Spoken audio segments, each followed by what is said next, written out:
First day of garlic production. Ayan, babalatan na nga natin yung garlic.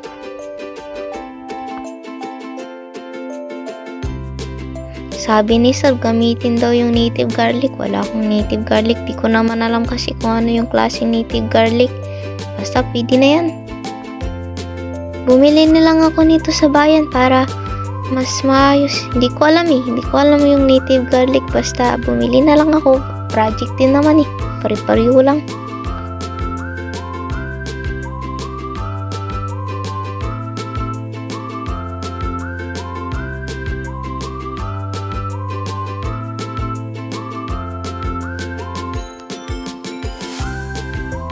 Oh, ito papakita ko sa inyo. Tignan nyo. Oh, diba? Diba may tumutubo na?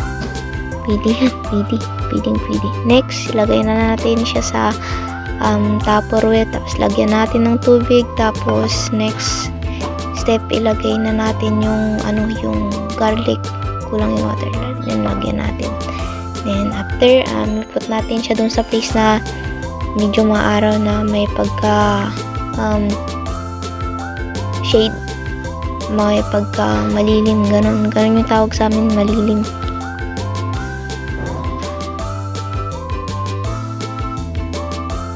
Next, i-measure natin yung area na pagtataniman natin ng garlic. Dapat daw is 1 meter times 5 meter, sabi ni Sir. Yan, i-measure na natin. At ayan na nga, nagbunot-bunot na ng damo si ate kasi para naman parang malinis. Pero hindi naman natin mabubunot lahat ng damo dyan kasi ang hirap-hirap punutin.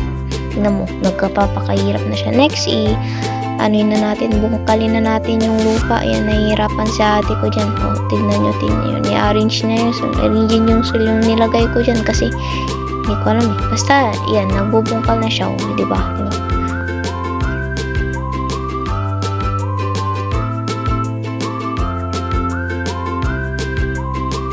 Ayun, nagsisimula nang tumaas yung araw mismo. Tapos yung ating yung yan, kailan ka kaya matatapos yan?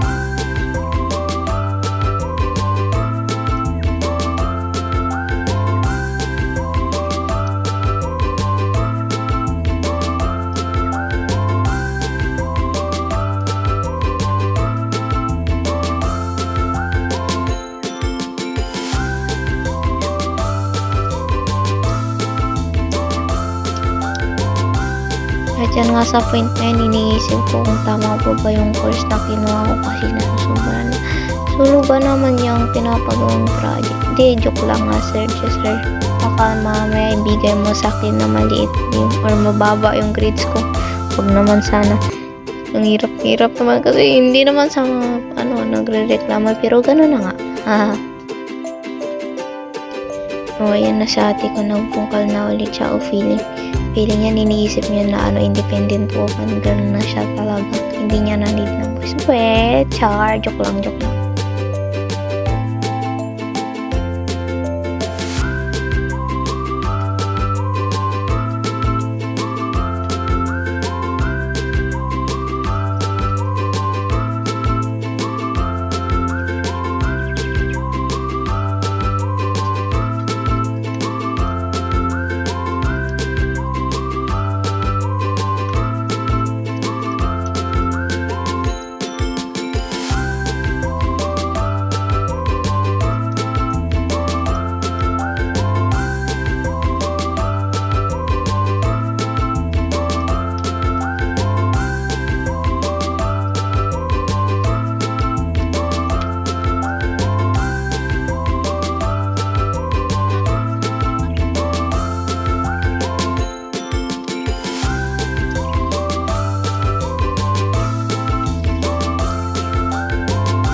Siya nga pala, wag niyo ko ibaba siya. Hindi pa naman kasi ako ganun karunong sa pagtatanim. At saka tamad lang talaga ako. Napipilitan lang kasi Para sa grades pa. Para sa grades. Huwag niyo ko bash yung mga basher dyan. Grabe ba? O yan. Sige na, auntie. Ituloy mo na. Okay. Yan.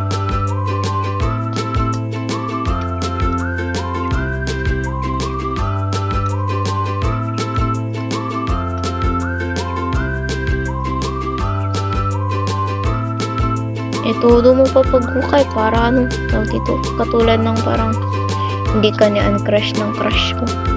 Ay, mali. Dapat pala ano, hindi ka ni crush back ng crush mo.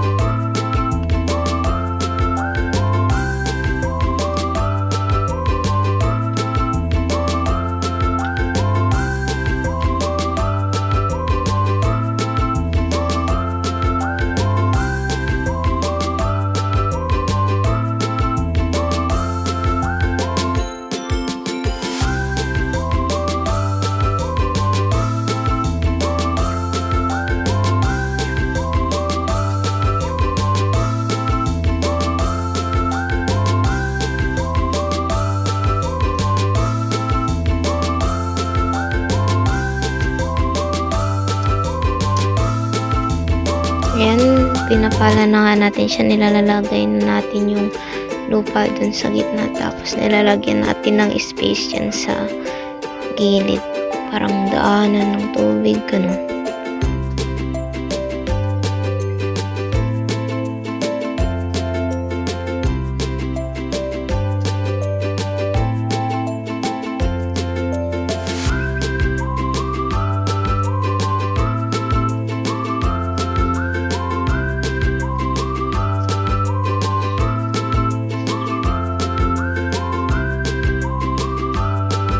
At ayan, sa wakas, natapos na ni auntie ko.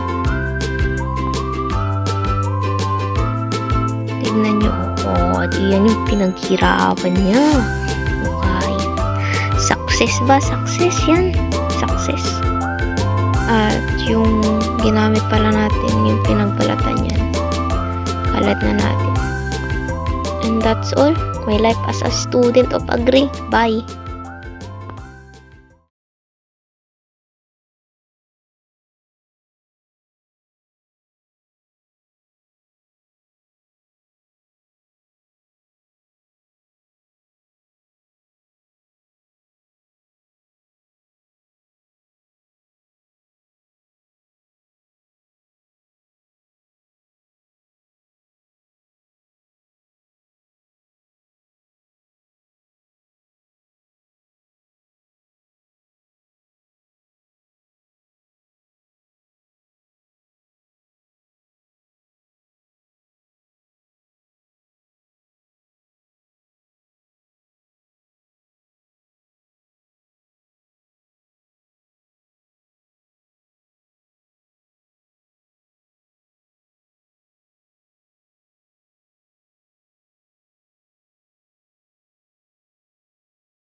At ayan na nga, natapos na natin. Yan, tingnan nyo, di ba? Tingnan nyo yung pinaghirapan na kaya ni ate niya. Pero hindi pa naman ngayon magtatanim kasi ibinabad ko pa yung garlic. At yun nga, inano natin, kinalat na natin yung balat ng garlic. Yan. Thank you very much for watching.